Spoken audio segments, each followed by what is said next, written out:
Rozana, kebetulan Atuk jumpa kamu ni. Atuk nak bagi tahu kamu ni. Ya Tok, apa dia Tok nak bagi tahu? Cakaplah.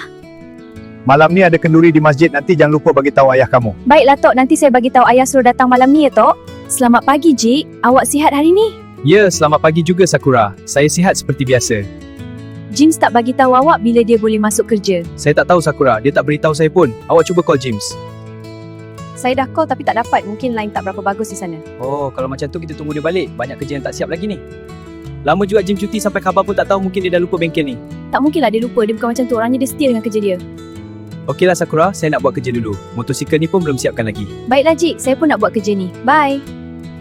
Mana semua orang ni dah pergi? Seorang pun tak ada ni. Jik dan Sakura pun tak tahu di mana. Baik aku cari diorang di depan tu. Kau apa khabar James lama? Kau tinggalkan aku. Khabar baik Jik, tak adalah lama sangat pun. Seminggu je Sakura apa khabar? Kalau kau nak tahu khabar Sakura, baik kau jumpa dia. Baiklah. Nanti aku jumpa dia. Rozana, nanti jangan lupa tahu makan tengah hari awak. Bagi tahu saya. Okey Puan Mila, nanti saya info awak ya. Saya dengar Jim dah pergi pagi tadi. Ya, dia sempat jumpa saya sebelum dia pergi. Nanti ada seseorang tu rindu lagi lah lepas ni dengan buah hati dia. Mana ada rindu kau ni Rozana? Selamat pagi Cik Sakura. Apa khabar? Lama tak jumpa awak. Selamat pagi. Khabar baik?